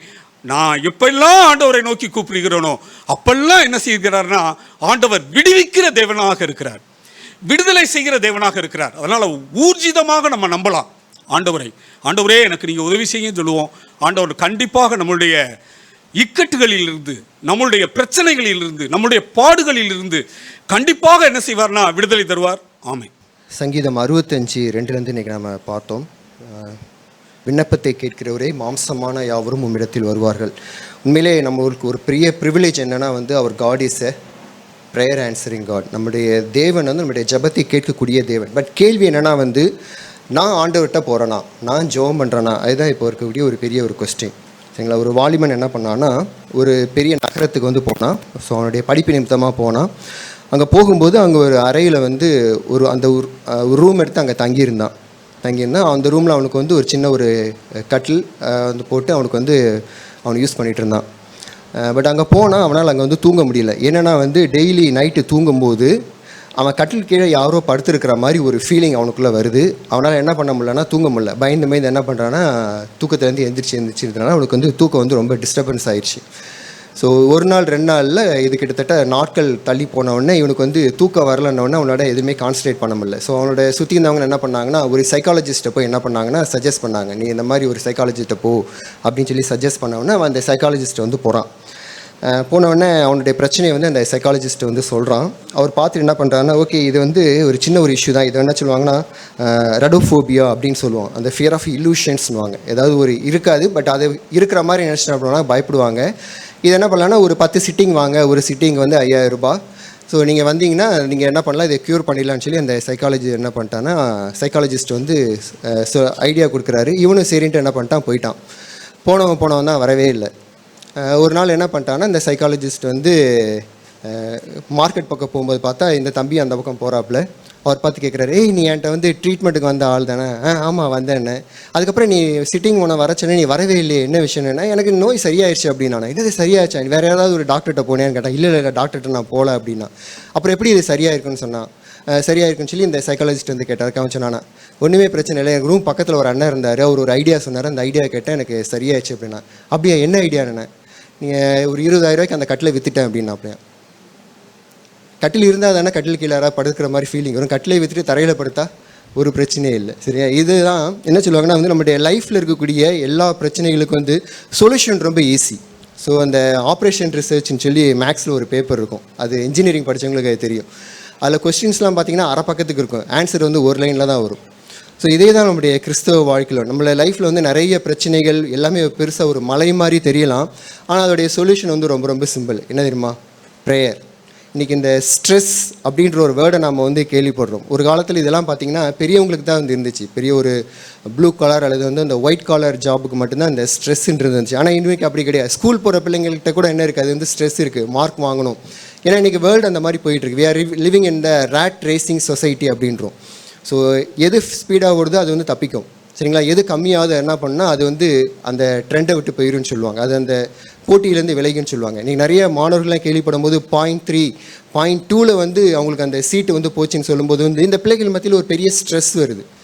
பட் ஆண்டவர் நம்மளுக்கு ஒரு பெரிய ஸ்ட்ரெஸ் ரிலீஃப் கொடுத்துருக்காரு. அது நம்ம வர்ஷிப்பில் நம்ம வந்து பார்த்தோம்ல, பிலிப்பியர் 4:4, கிறிஸ்துவுக்குள் எப்பொழுதும் சந்தோஷமாயிருங்கள் என்று மறுபடியும் சொல்லி அந்த 4ஆம் வசனம் வந்து அதோட நிற்கலை. அது எது வரைக்கும் போகுதுன்னா up to 7 வரைக்கும் போகுது, சரிங்களா. அடுத்த வசனம் என்ன தெரியுமா? உங்கள் சாந்த குணம் எல்லா மனுஷருக்கும் தெரிந்திருப்பதாக கர்த்தர் சமீபமாக இருக்கிறார். ஃபஸ்ட்டு சந்தோஷத்தை பற்றி சொல்கிறார், ரெண்டாவது ஏன் சாந்தத்தை பற்றி சொல்கிறாருன்னா, அதோடைய மூல பாஷையில் இந்த சந்தோஷத்துக்கு வந்து கொடுக்கக்கூடிய அந்த க்ரீக் வேர்டு என்னென்னா வந்து இதை வந்து மொழிபெயர்த்தன்னு சொன்னால் என்ன வரும்னா எந்தூசியாசம்னு வரும். கர்த்தருக்குள் எப்பொழுதும் சந்தோஷமாயிருங்கள்ல, கர்த்தருக்குள் எப்பொழுதும் மனமகிழ்ச்சியாக இருங்கள், அதுதான் வந்து கரெக்ட் டிரான்ஸ்லேஷன். அந்த எந்தூசியாசத்துக்கு ரூட் வேர்டு என்ன தெரியுமா? தியாஸ் அப்படின்றாங்க. என்னா இன்சைட், தியாஸ்னா காட். காட் இன்சைட், கடவுள் நம்முடைய வாழ்க்கையில் இருக்கும்போது, தேவன் நம்முடைய வாழ்க்கையில் இருக்கும்போது, இயேசு நம்முடைய வாழ்க்கையில் இருக்கும்போது ஒரு சந்தோஷம் வருது பார்த்தீங்களா, அதுதான் அங்கே வந்து மீன் பண்ணுது. அந்த தியாஸ் இருக்கும்போது என்ன ஆகுனா, நம்மளுடைய வாழ்க்கையில் நம்ம எது குறித்து பயப்பட வேண்டியதில்லை, பதட்டப்பட வேண்டியதில்லை. நம்ம எப்படி இருப்போம்னு சொன்னால் சாந்த குணமுள்ளவர்களாக இருப்போம்னு சொல்லிட்டு அதுக்கு அடுத்த வசனம் அதுதான் ரொம்ப மீனிங். 6வது வசனம், சரிங்களா. நீங்கள் ஒன்றுக்கும் கவலைப்படாமல் எல்லாவற்றையும் குறித்து ஸ்தோத்திரத்தோடு கூடிய ஜபத்தினாலும் வேண்டுதலினாலும் தேவனுக்கு தெரியப்படுத்துங்கள், அப்பொழுது எல்லா புத்திக்கும் மேலான தேவ சமாதானம் உங்களுடைய இருதயங்களை கிறிஸ்து இயேசுக்குள்ளாக காத்துக்கொள்ளும். இதுதான் என்னது உண்மையான ஒரு விஷயம், சரிங்களா. இப்போது இது எல்லாமே வந்து என்னென்னா வந்து நம்மளுடைய வாழ்க்கையில் நம்ம வந்து நிறைய கேள்விப்படுறோம். பட் நம்ம அதை வந்து எப்படி நம்ம எடுக்கிறோம், நம்மளுடைய லைஃப்பில் வந்து பிரச்சனைகள் வரும்போது அது எப்படி நம்ம வந்து டீல் பண்ணுறோம் சொல்லி பார்க்கும்போது ஒரு சின்ன ஒரு இல்லுஸ்ட்ரேஷன் வந்து பார்த்தேன். இந்த பாம்புக்கும் கழுகுக்கும் வந்து சண்டை நடக்கும், பார்த்துருக்கீங்களா? ஸோ அந்த கழுகோட மெயின் ஃபுட் எதுனா அந்த பாம்பு. இந்த பாம்பு வந்து எவ்வளோ வெனாமஸாக இருந்தாலும் சரி, எவ்வளோ விஷமுள்ளதாக இருந்தாலும் சரி, அந்த ஈகிள் வந்து அழகாக அதை வந்து ஹேண்டில் பண்ணும். எப்படி ஹேண்டில் பண்ணு தெரியுமா? அது கீழே சண்டை போடாது, தூக்கிட்டு என்ன பண்ணும், மேலே தூக்கிட்டு போயிடும், மேலே எடுத்துகிட்டு போயிடும். ஏன்னா இந்த பாம்பு வந்து ஒரு ரெப்டைல், அது என்ன பண்ணுன்னா மண்ணில் நகர்றது அதோடைய சுபாவம், அங்கே தான் அதோட வாழ முடியும். அதை மேலே எடுத்துகிட்டு போனீங்கன்னு வச்சுக்கோங்களேன், அது வந்து பேரலைஸ்ட் ஆகிரும், அது வந்து செயலிழந்து போயிடும். அப்போ அந்த பாம்பு, அந்த ஈகிள் என்ன பண்ண, அந்த கழுகு என்ன பண்ணுன்னா அந்த பாம்பை வந்து ஈஸியாக வந்து சாப்பிட்ரும். ஒரு ஆங்கில பாடல் உண்டு, அதை அந்த பாடலுடைய வரிகளை நான் கேட்கும்போது எனக்கு இந்த சம்பவம் ஞாபகம் வரும். என்ன பாடல்னா வந்து what a friend we have in Jesus. Tamil அதுக்கு வந்து பாவ சஞ்சலத்தை நீக்க பிராண சிநேகிதர் உண்டேன்னு இருக்கும். அதில் ஒரு லிரிக்ஸ் வந்து இந்த மாதிரி இருக்கும். என்ன லிரிக்ஸ்னால் வந்து have it trials and temptations, is there trouble anywhere, we should never be discouraged, take it to the Lord in prayer. நிறைய சமயம் என்ன பண்ணுறோம், நம்மளுடைய பிரச்சனைகளை வந்து இந்த பூமிக்குரிய காரியத்திலேருந்து நம்ம அப்ரோச் பண்ணி போயிட்டே இருக்கோம். நம்மளுடைய பிரச்சனைகளுக்கு வந்து சொல்யூஷன் ரொம்ப சிம்பிள். ஒருவேளை அது வந்து ஒரு பெரிய ஒரு மலை போன்ற ஒரு விஷயமா இருக்கலாம், இது வந்து யாராலுமே சால்வ் பண்ண முடியாது அப்படின்னு சொல்லி நம்ம யோசிச்சுட்டு இருக்கலாம். But there is a key. என்ன கீனா அது வந்து ஒரு ப்ரேயர். நம்மளுக்கு வந்து ஒருவேளை நம்மளுடைய பிரச்சனைகள் இவ்வளோ பெருசு இருக்குன்னு வச்சுக்கோங்களேன், சிம்பிள் ஆன்சராக என்ன பண்ணுவார் ஆண்டவர் வந்து ஒரு லைனில் போட்டுருவார், தட் இஸ் ப்ரேயர். ஸோ தேவ சமூகத்தில் நம்ம போகும்போது நம்மளுடைய பிரச்சனைகள் நம்ம பூமிக்குரிய ரீதியிலே நம்ம ட்ரை பண்ணிட்டு இருந்தோம். நம்மளுடைய மனுஷிக ஞானம், நம்மளுக்கு கொடுக்கக்கூடிய ஆலோசனைகளை இதை வச்சுட்டே நம்ம டீல் பண்ணிட்டு இருந்தோம்னு சொன்னால் நம்மளால் சால்வ் பண்ணவே முடியாது. அந்த ஈகிள் எப்படி அந்த பாம்பு வந்து மேலே தூக்கிட்டு போதோ, let us take it to the Lord. அதான் அந்த பாடல் தான் சொல்லுது. ஆண்டோட்டு எடுத்துகிட்டு போங்க. அந்த பிரச்சனையை வந்து எங்களால் ஆண்டோட்டு எடுத்துகிட்டு போங்க. என் ப்ராக்டிக்கல் லைஃப்பில் நான் டெய்லி அதை வந்து ஃபீல் பண்ணுறேன். எனக்கு கீழே 15 பேர் இருக்காங்க. இந்த 15 பேரை ஹேண்டில் பண்ணுறது தான் எனக்கு வேலையே. இந்த 15 மாதிரி இருக்கும். அது ஒரு கவர்மெண்ட் ஆஃபீஸில் கேட்கவே வேணாம் எப்படி இருப்பாங்கன்ட்டு. அந்த லீவுன்ற ஒரு விஷயத்தை வாங்குறதுக்கு எப்படிலாம் அவங்க ப்ளே பண்ணுவாங்கன்னு பார்த்தா அப்பா பயங்கரமாக இருக்கும். எதை குறித்து வந்து இப்போ நான் கற்றுக்கொண்ட காரியம்னா வந்து லார்ட் நீங்கள் பார்த்துக்கோங்க. ஸோ தேவனுடைய சமூகத்தில் நம்ம கொண்டு போனோம்னு சொன்னால் வந்து let us take it to the Lord. நம்மளுடைய லைஃப்பில் இருக்கக்கூடிய பிரச்சனைகள் சின்னதாக இருக்கட்டும் பெரியதாக இருக்கட்டும், whatever it may be. So our God is ready to listen. நம்முடைய தேவன் வந்து நம்மளுடைய ஜெபத்தை கேட்பதற்கு ரெடியாக இருக்கிறார். But I may take it to the Lord. நான் ஆண்டவர்கிட்ட கொண்டு போகிறேன்னா தேவன் நம்ம ஒருவருக்கும் அப்படிப்பட்ட கிருபையை தருவாராக. ஆமென். முக்கியத்தை குறித்து தேவன் சபையில் பேசின வார்த்தை எனக்கு மிகவும் உற்சாகமாக இருந்தது. அநேக வேளைகளில் நான் இப்படி தான் உணர்றேன். எப்படி உணர்றேன்னா, நம்ம நிறைய நேரத்தில் சூழ்நிலைகள் மத்தியில் நம்ம என்ன பண்ணுறோம்னா, அந்த பிரச்சனையை பெருசாக பார்த்து தேவனை வந்து ரொம்ப சிறுசாக பார்த்துறோம். அப்போ தான் நமக்கு என்ன பண்ணுது, நம்ம உள்ளத்தில் வந்து பயமும் திகிலும் வந்துடுது. அப்போ என்ன பண்ணிடுறோம்னா, நம்ம வந்து தேவனை நாடி ஜெபம் பண்ணுறதை நம்ம மறந்துடுறோம். மாறாக நம்ம என்ன பண்ணுறோம்னா, அந்த பிரச்சனையை பார்த்து நம்ம என்ன பண்ணுறோம், நம்மளுடைய சுய புத்தியில், நம்மளுடைய சுய அறிவில், ஞானத்தில் இந்த பிரச்சனையை எப்படி எதிர்கொள்ளலாம் அப்படின்னு நம்ம என்ன பண்ணிடுறோம், போயிடுறோம். இப்படி போகிற என்னுடைய வாழ்க்கையில் எத்தனையோ தரம் வந்து பெரிய பிரச்சனைகளுக்கு எப்போயெல்லாம் வந்து தேவனிடத்தில் தாழ்மையாக ஒரு சிறிய அணுகுமுறை, நிறைய நேரம் வந்து என்னுடைய வாழ்க்கையில் நான் சபையின் முன்பாக சொல்கிறேன், தேவன்கிட்ட போய் கையை உயர்த்தி முழங்கால் போட்டு ஜெபம் பண்ணி தான் பதில் கிடைச்சதில்லை. நிறைய சூழ்நிலை மத்தியில் அமைதலாக உதடு அசையாமல் ஜெபம் பண்ணதுக்கு தேவன் ஆன்சர் பண்ணியிருக்காரு. ஆனால் சில சமயம் அந்த சூழ்நிலையை பார்த்து என்ன பண்ணிடுறோம்னா, பேதுரு கடல் மேல் நடந்து வந்தவர் வந்து அப்படி அந்த சூழ்நிலையில் பார்த்து அவர் மூழ்கின மாதிரி, ஐயரே என்னை ரட்சியும்னு சொன்ன மாதிரி. ஆனால் அவர் என்ன பண்ணிட்டார், அந்த சூழ்நிலையில் என்ன பண்ணிட்டார், தேவனை நோக்கி இயேசு நோக்கி என்னை ரட்சியும் அப்படின்ட்டார். அது கூட செய்யாமல் ஒரு சில நேரங்களில் போகையில் அப்பையும் தேவன் என்ன பண்ணியிருக்காருன்னா, அவர் தயவுள்ளவராக இருந்து என்ன பண்ணியிருக்காரு, அவர் வந்து என்ன பண்ணியிருக்காரு, காப்பாற்றிருக்காரு. இப்போ கடந்த மாதம் ஒரு சம்பவத்தை சொல்கிறேன். கடந்த மாதம் நானும் என் மனைவியும் வந்து ஒரு வெளியூருக்கு ஒரு திருமண நிகழ்வு அட்டன் பண்ணுறதுக்காக போனதுனால அது ராத்திரி நிகழ்ச்சி, கொஞ்சம் தூரம், காஞ்சிபுரம் பக்கத்தில் ஒரு ஊர். அங்கே போயிட்டு நாங்கள் என்ன பண்ணோம், நைட்டு மட்டும் ஒரு இடத்துல தங்கிட்டு பிள்ளைங்கள்லாம் வீட்டில் விட்டுட்டு போயிருக்கோம். அவங்களுக்கு சமைச்சு அடுத்த நாள் சாப்பாடு கொடுக்கணும்னு அதிகாலமே 5:30 மணிக்கே எழுந்திரிச்சு என்ன பண்ணுறோம்னா வந்துட்டுருக்கோம். சீக்கிரமாக வந்துடலாம், மதுரை 10 மணிக்குள்ளே வந்துடணும் அப்படின்னு சொல்லிட்டு.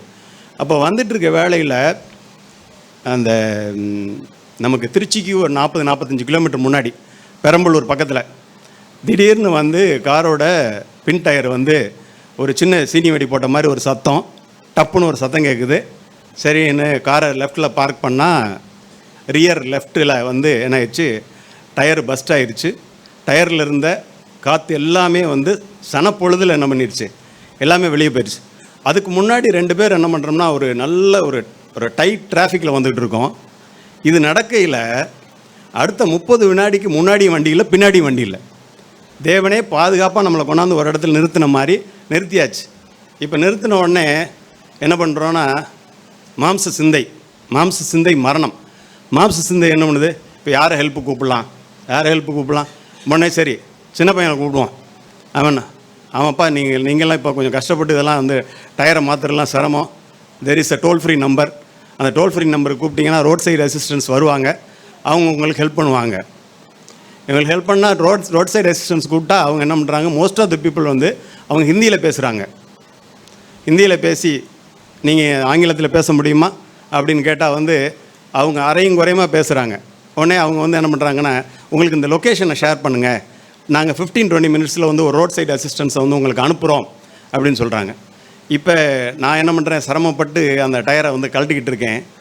வேர்த்து ஓடுது. காலையில் ஒரு 8:45 மணி இருக்கும். சரியான வெயில், ஏறு வெயில். வேர்த்து ஓடையில் வந்து என் மனைவி அப்புறம் தான் சொன்னாங்க, இந்த சூழ்நிலையில் ஒரு சின்ன ஜெபம் பண்ணேன் அப்படின்னாங்க. அவங்க ஜெபம் பண்ணது எனக்கு தெரியாது, என்கிட்ட முன்னாடியும் சொல்லலை. அப்போ ரோட் சைடு அசிஸ்டன்ஸுக்கு ஃபோன் பண்ணிவிட்டு நம்ம செய்கிற வேலையை நம்ம செய்வோம்னு சொல்லிட்டு இருக்கல, கிறிஸ்தவர் அல்லாத ஒரு தம்பதியர், இளம் தம்பதியர், அவங்க எங்களை கிராஸ் பண்ணி 2 வீலரில் போயிருக்காங்க. 2 வீலரில் போனவங்க அவங்க 2 பேர் பேசிட்டு போய் அவங்க என்ன முடிவு பண்ணாங்கன்னு தெரில. ராங் சைடில் என்ன பண்ணுறாங்க, 2 பேருமே திரும்பி வர்றாங்க. திரும்பி வந்து, சார் உங்களுக்கு என்ன பிரச்சனை, இந்த மாதிரி டயர் வந்து பஸ்ட் ஆயிடுச்சு, ஸ்டெப்னியை மாற்றணும். சார் நான் ஏற்கனவே வந்து இது சம்மந்தமான வேலை பண்ணியிருக்கிறேன், ஆனால் பண்ணி கொஞ்சம் நாளாகிடுச்சு, இருந்தாலும் நீங்கள் கொஞ்சம் ஒதுங்குங்க, நான் பண்ணுறேன்னு சொல்லிட்டு அந்த தம்பி ஒரு 25 வயது வாலிபர் தான் இருப்பார். தன் மனைவியோட அவங்க வந்து சமீபத்தில் தான் திருமணம் பண்ணவங்க. 2 வீலரில் போனவர். அவர் இறங்கி எனக்காக எல்லாத்தையும் மாற்றி கொடுத்துட்டு, சார் போயிட்டு வாங்க சார் அப்படின்னு அவர் என்னை கையெடுத்து கும்பிட, நான் அவரை கையெடுத்து கும்பிட. அப்போ அந்த ஜெபத்துக்குரிய வலிமையை வந்து என்னால் உணர முடிஞ்சது.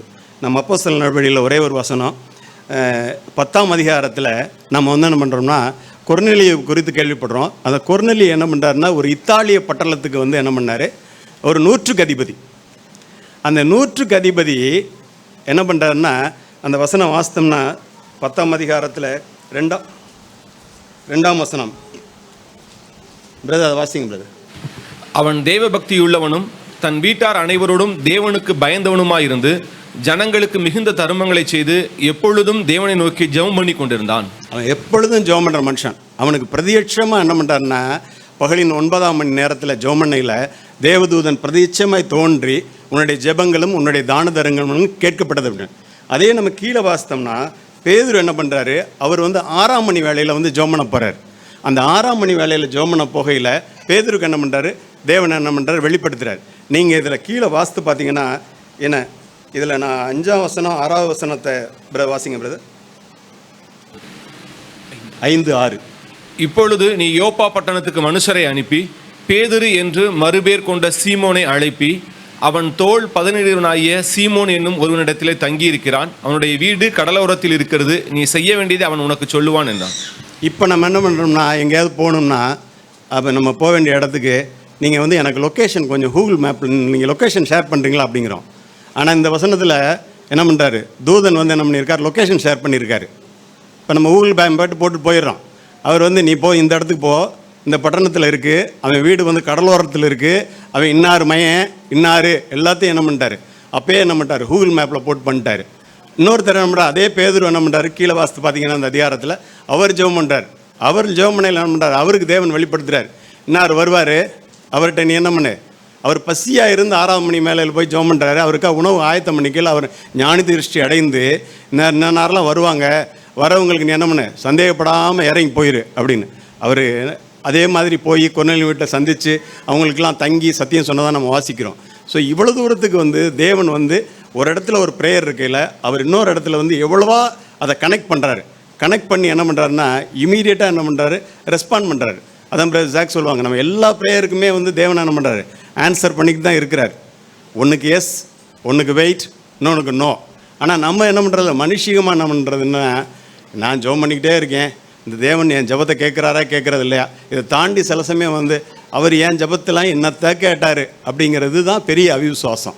இது எனக்குள்ளே இருக்கிறது. தேவன் தாமே வருகிற நாட்களில் இந்த அவிசுவாசம் நீங்க முடியாய் என்னை ரட்சிப்பார் என்று என்னுடைய நம்பிக்கையை சபையின் முன்பாக அறிக்கையிடுகிறேன். ஒரு அருமையான செய்தியை கேட்டோம். லூக்கா எழுதின சுவிசேஷம் 1ஆம் அதிகாரம்,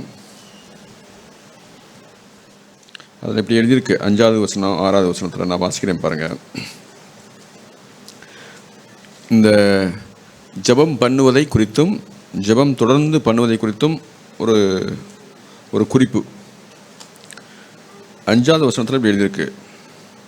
யூதேயா தேசத்தின் ராஜாவாகிய ஏரோதின் நாட்களில் அபியா என்னும் ஆசாரியா வகுப்பில் சக்கரியா என்னும் பெயர் கொண்ட ஆசாரியன் ஒருவன் இருந்தான். அவன் மனைவி ஆரோனுடைய குமாரத்திகளில் ஒருத்தி, அவள் பெயர் எலிசபெத். அவர்கள் இருவரும் கர்த்தரிட்ட சகல கற்பனைகளின்படியையும் நியமங்களின்படியையும் குற்றமற்றவர்களாய் நடந்து தேவனுக்கு முன்பாக நீதி உள்ளவர்களாய் இருந்தார்கள். அடுத்த வசனத்தை வாசிக்காதீங்க. அதனால் அவர்களுக்கு சகலமும் ஆசீர்வாதமாக இருந்தது. அப்படி இருக்கான்னு பாருங்கள். என்ன எழுதியிருக்கு? எலிசபெத்து சரி. இங்கே தான் நான் வந்து இப்போ உங்களுக்கு வந்து அதாவது வேதத்தில் ஒரு எடுத்துக்காட்டு என்னென்னா, அதில் என்ன எழுதியிருக்குன்னா, அவர்கள் இருவரும் ஒருவர் மாத்திரம் கிடையாது, அவர்கள் இருவருமே கர்த்தரிட்ட சகல கற்பனைகளின்படியையும் நியமங்களின்படியும் குற்றமற்றவர்களாக நடந்து தேவனுக்கு முன்பாக, இதை விட ஒரு சர்டிஃபிகேட் நமக்கு கிடைக்குமான்னா தெரியல. அப்படி ஒரு சர்டிஃபிகேட் கிடைச்சிச்சுன்னா அது யார் கொடுக்குற சர்டிஃபிகேட்? இப்போ தேவனே சர்டிஃபிகேட் கொடுக்குறாரு. கொடுத்தாச்சுன்னா நம்ம எல்லாருடைய எதிர்பார்ப்பு என்னவாக இருக்கும் அப்படின்னா, நான் என்ன குறை வச்சேன், நான் என்ன குறை வச்சேன் என் வாழ்க்கையில் இப்படிலாம் நடக்குது, இப்படி தான் நம்ம வந்து பெரும்பாலும் கேட்குறோம் ஜெபம் பண்ணி முடித்த உடனே. ஆனால் இவங்க ரெண்டு பேரும் என்ன பேசியிருந்திருப்பாங்கன்னு யோசிச்சு பாருங்களேன். எலிசபெத் எப்படி இருந்தாலும் மலடியாய் இருந்தால் அந்த ஊர்க்காரங்களாம் என்ன சொல்லியிருப்பாங்கன்னு நினைக்கிறீங்க? இவங்க ரெண்டு பேரையும் பார்த்து இப்போ தான் ஓவியமாக இருக்காங்களாம். எப்போ பார்த்தாலும் கர்த்தர் கர்த்தர்னு சகலத்தையும் பின்பற்றுறாங்க. அதாவது அந்த நிந்தைகள் இருக்க அது நம்மளை கொன்னுடும். எந்த அளவுக்கு சில சமயங்களில் மற்றவர்கள் பேசுவாங்க அப்படின்னா, யோபுடைய மனைவி பேசுவார்கள் இல்லை, யோபு உத்தமத்தில் நிலைத்திருக்கும் போது ஒரே ஒரு வார்த்தை பேசிட்டு செத்து போயியா. இப்படிலாம் பேசும்போது கூட நான் என் உத்தமத்தில் நிலைத்திருக்க முடியுமா? இப்போ யாராவது உங்களை வந்துட்டு நீங்கள் வந்து ரொம்ப ஒரு நீங்கள் அமல்ராஜ் பிரதர் மாதிரி ஒரு பிரதர்கிட்ட போய் ஆலோசனை கேட்க போகிறீங்க. பிரதர் நான் ஜெபம் பண்ணிகிட்டே இருக்கிறேன் பார்த்துக்குங்க, 1 வருஷம் ஆச்சு, இன்னும் எனக்கு என்னன்னு தெரில அப்படின்னு கேட்டிங்கன்னா, உடனே இப்போ அவர் கொடுக்குறதா நான் உங்களுக்கு சொல்கிறேன். இப்போ அப்படியே பிரதர் நல்லா ஜெபம் பண்ணுங்க அப்படின்னா, பிரதர் நான் ஜெபம் பண்ணிட்டே வந்துட்டு இருக்கிறேன், ஒன்றும் ஆகலைங்கிறேன், உங்கள்கிட்ட வந்து கேட்ட ஆலோசனை கேட்டால் இன்னும் ஜெபம் பண்ணுங்கன்றீங்க. அப்போது இந்த நமக்கு அதிகமான சோதனை அல்லது வந்து நம்ம வந்து மோசம் போகிற இடமே எப்படின்னா, ஜெபம் பண்ணிக்கொண்டே இருக்கிற ஒரு மனுஷனோ ஒரு மனுஷியோ தான் நீதியானதை சரியானதை நம்ம கேட்டுக்கிட்டே இருக்கும்போது, அதை தேவன் நமக்கு அளிக்காமல் அதை தாமதம் பண்ணிக்கொண்டே இருக்கும்போது, அதுக்கப்புறமும் தொடர்ந்து ஜெபிக்க முடியுமா அப்படின்னா, அப்போ தான் நமக்கு வந்து அதிகமான விசுவாசமே வேணும். அந்த மாதிரி சூழ்நிலையில் தான் இல்லை, தேவன் கண்டிப்பாக அவர் பதில் செய்கிறவர், அவர் ஜெபத்தை கேட்கிறவர், அவர் நீடிய பொறுமுள்ளவராக இருக்கிறதுக்கு ஒரே காரணம் இரக்கமுள்ளவராக இருக்கிறார். இப்படிலாம் நம்மளால் எண்ண முடியுமா அப்படின்னா, அங்கே தான் வி ஆர் பீயிங் டெஸ்டட். அங்கே தான் உண்மையிலே நம்ம வந்து சோதிக்கப்படுகிறோம். இதை நான் சொல்ல முடியும், ஆனால் அதில் நின்று ஜெயிக்கிறவங்க இருக்காங்க இல்லையா, அவங்க தான் பெரிய ஆள். எனவே நாம் இன்னைக்கு ஒரு அருமையான செய்தியை கேட்டிருக்கிறோம். பெரும்பாலான இடத்துல நாம் வந்து சொல்லி மோசம் போகிறது, அது யாராக இருந்தாலும் வந்து சில சமயங்கள் நம்மளை என்ன செய்வாங்க அப்படின்னா, அப்படி அந்த விசுவாசத்தை நம்மளை அசைச்சு பார்த்துருவாங்க. நம்ம நினைக்கிறோம், அதாவது விசுவாசத்துக்கு தகப்பன் யாருங்க? எல்லாருக்கும் தெரியும் இல்லையா? விசுவாசத்துக்கே தகப்பன்னு சொல்லப்படுகிற அந்த சர்டிஃபிகேட் வாங்கின ஆபிரகாமே ஒரு சமயம் அப்படி என்ன செஞ்சிருவாப்புல, அடி பிறண்டுருவாப்புல. எப்படி பிறவாப்புல அப்படின்னா, என் மனைவி என்ன எனக்கு தப்பாக சொல்லுவாளா, என் மனைவி எனக்கு என்ன தப்பாக சொல்லுவாளா அப்படின்னு சொல்லிட்டு சில சமயங்களில் நம்ம என்ன செய்வோம் அப்படின்னா, தேவன் ஒன்றை சொல்லியிருக்க அது தவறாததாக இருக்க நாம் என்ன செய்வோம்னா, அதுக்காக நம்ம சும்மாவே இருந்தோம்னா என்ன ஆகுமா, வேலைக்கு ஆகுமா? நம்மளும் நம்ம பங்குக்கு ஏதாவது என்ன செய்யணும்னு சொல்லிட்டு நம்ம என்ன செய்வோம் அப்படின்னா செய்வோம். அதுபோல தான் ஆபிரகாமும் செஞ்சார். ஆனால் தேவன் என்ன செஞ்சார், அப்போவே சொல்லிட்டார், ஐ டோன்ட் சர்டிஃபை திஸ். நான் உனக்கு தருவேன்னா தருவேன், அது காத்திருக்கணும். நீயா உன்னை செஞ்சுட்டு இதானே ஆண்டவர் நீங்கள் சொன்னீங்கல்ல, நான் கூட உங்களுக்கு கொஞ்சம் உதவி செஞ்சுருக்கேன் பாருங்களேன் அப்படின்னு சொன்னீங்கன்னா, நோ, அது இல்லை. நம்முடைய வாழ்க்கையில் நம்ம நிறைய பேர் வந்து இப்போ என்ன செஞ்சுருப்போம் அப்படின்னா, பரிசுத்த ஆவியானவருக்காக ஜெபம் பண்ணிட்டு இருப்போம். 1 வருஷம் 2 வருஷம்.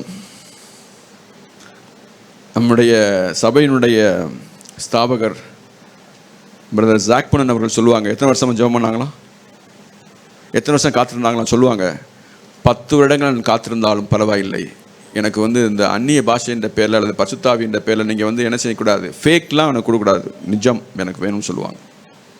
அதுபோல் அன்பானவர்களே, நம்ம வந்து பரிசுத்த ஆவியானவருக்காக நான் ஜெபம் பண்ணி பழக்கம் இருக்கும் நம்ம எல்லாருக்கும். எனக்கு இப்படி நடக்கணும், எனக்கு அப்படி நடக்கணும், எனக்கு அப்படின்னா தான் நான் வந்து அப்படிலாம் இல்லாமல் பெற்றுக்கொண்டேன் ஆண்டவரே தெரியல, பெற்றுக்கொண்டேன் ஆண்டவரே தெரியல, பெற்றுக்கொண்டேன் ஆண்டவரே தெரியல. ஆண்டவர் உண்மையிலே நீங்கள் பெற்றுக்கொள்ளும் போது அந்த நிச்சயத்தை தருவார். அதனால் தொடர்ந்து நம்ம ஜெபம் பண்ணிகிட்டே இருப்போம். நான் நினைப்பேன் சில சமயங்களில் நம்ம எந்த அளவுக்கு நம்ம ஜெபம் பண்ணியிருப்போம் அப்படின்னா, சில சமயங்கள் நீங்கள் பார்த்தீங்கன்னா அடுத்து ஒரு அடி எடுத்து வச்சா நம்ம வெற்றி, ஆனால் அந்த இடத்துல விட்டுருப்போம். எப்படின்னு சொல்கிறேன் பாருங்கள். நாகமான் உங்களுக்கு எல்லாருக்கும் தெரியும் இல்லையா? நாகமான் அவர் வந்து தோல் வியாதி, அந்த குஷ்டம் இருக்கும். அவருக்கு வந்து அந்த தீர்க்கதரிசி என்ன சொல்லுவார், போய் யோர்தான் நதியில் போய் நீங்கள் என்ன செய்யுங்க, குளிங்கன்னு சொல்லாமல் என்ன சொல்லுவார், 7 தடவை முங்கி முங்கி எழுந்திரிங்கன்னு சொல்லுவார். இவர் போகிறாரு, ஒரு வெறுப்பில் போகிறாரு மனுஷன். நம்ம எல்லாரும் வந்து கொஞ்சம் கர்வம் உடையவர்கள். எப்படின்னா, நான் ஒரு தடவை முங்குவேன் பார்த்துக்க எல்லாம் சரியாகணும், இல்லாட்டி 50% முங்கின உடனே 50 தடவை முங்கின உடனே 50% என்ன செஞ்சுருக்கணும். இப்போ ஏதோ ஒரு கணக்கு போட்டு எப்படியாவது ஆண்டவரை வந்து நம்ம வந்து ஜெயிச்சலான்னு பார்ப்போம். அப்படி அவர் முங்கி பார்க்குறாரு, அவருடைய கணக்கு பழிக்கலை, தப்பு கணக்கு.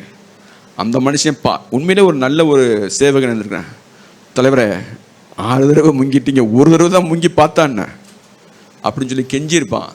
முங்கி எந்திரிச்சா பச்சை பிள்ளை மாதிரி இருக்கான். இப்போ இவன் என்ன சொல்லுவானா, அந்த ஆண்டவர் தான் நல்ல ஆண்டவர், அந்த ஆண்டவர் தான் நல்ல ஆண்டவர். அந்த 7வது தடவை உங்களுக்கு நீ என்ன நீ பாடுபட்டு எவ்வளோ பாடுபட்டுருப்ப. அதுபோல் சில சமயங்களில் நாம் வந்து ஜெபம் பண்ணுன்னு வீட்டில் எத்தனையோ முறை நம்ம வீட்டில் சொன்னாலும் நமக்கு இருக்க அறிவு, அந்த அறிவும் உலக ஞானமும் என்ன செய்யாது. ஆனால் சும்மா இருங்க, பைத்திய காட்டுறோமா, எப்போ பார்த்தாலும் ஜெபம் பண்ண மாட்டோம். ஏன் அப்படின்னா, நம்ம படித்த படிப்பு ஜெபத்தை காட்டிலும் நமக்கு ஏதாவது செஞ்சிருமாக்குன்னு நினைப்போம். அதனால தான் அடிக்கடி நம்ம பிரதர்ஸ் சொல்லும்போது சொல்கிறாங்க, நமக்கு ஒரு பிரச்சனை வரும்போது நாம் ஏன் வந்து உடனே பதறி போய் அடுத்தவங்கள்ட்ட ஃபோன் பண்ணுறோம், இல்லாட்டி டாக்டர்கிட்ட போனால் சரியாக போயிடும்னு சொல்கிறோம், மற்றவங்களுக்கு ஃபோன் பண்ணி என்னுடைய எல்லாத்துக்குமே காரணம் என்னென்னா, நம்ம இன்னும் ஜெப வீரர்களாகி மாறாததான் காரணம். ஜெபம் பண்ணி பார்த்துருந்தோம்னா தெரியும். நான் இப்படி ஒரு கற்பனை வச்சுருப்பேன். அதாவது தானியேல் என்ன செய்வாப்புலன்னா, ஒரு நாளைக்கு 3 முறை என்ன செஞ்சிருவாப்புல, முழங்கால் போட்டுருவாப்புல. அது என்ன வேலையாக இருந்தாலும் சரி, தன்னுடைய உடம்புக்கு எவ்வளோ பெரிய வியாதியாக இருந்தாலும், நான் இப்படி கற்பனை பண்ணுவேன், அவர் கண்டிப்பாக முழங்கால் போட்டுருவார். அவரை யாருமே என்னையா அது இன்னைக்குமா இப்போவுமா வேலை ரொம்ப டைட்டாக இருக்குல்ல, வேலை டைட்டாக இருக்கோ என்னவா இருக்கோ, எனக்கு முடியுதோ முடியல, நான் முழங்கால் போட்டுன்னு போட்டுருவார். நான் இதை கற்பனை பண்ணி பார்த்துட்டு, இப்போ இவர் என்ன செய்வாங்க அப்படின்னா, கட்டி கொண்டே எதில் போடுவாங்க, சிங்க கெபியில் போடுவாங்க. இவர் தேவனுக்கு முன்பாக முழங்கால் படிட்டதுனால இவர் நிற்பார், சிங்கங்கள்லாம் முழங்கால் படிட்டு இருக்கோம். நீங்கள் அந்த பிக்சர்ஸ் பார்த்துருக்கீங்களா, அந்த படம் பார்த்துருக்கீங்களா? நான் உணர்த்தப்பட்டேன், ஆண்டவரே உமக்கு முன்பாக நான் முழங்கால் படியிட கற்றுக்கொண்டால் போதும், சிங்கம் எனக்கு முன்பாக முழங்கால் படியிடும். உண்மை அது அது எவ்வளோ பெரிய ஆளாக இருந்தாலும் சரி. நீங்கள் மாத்திரம் இதை நான் சொல்லிலாம் புரிய வைக்க முடியாது. அந்த தானியேல் மாத்திரம் ஒருவேளை இப்போ பிரசங்கம் பண்ணுறவன் வந்திருந்தார், நான் சொல்லுவேன், நீங்கள் ஒன்று மட்டும் செய்யுங்க, உங்கள் முழங்கால்களை முடக்க கற்றுக்கொள்ளுங்கள், சிங்கம் உங்களுக்கு முன்பாக மண்டியிடும்.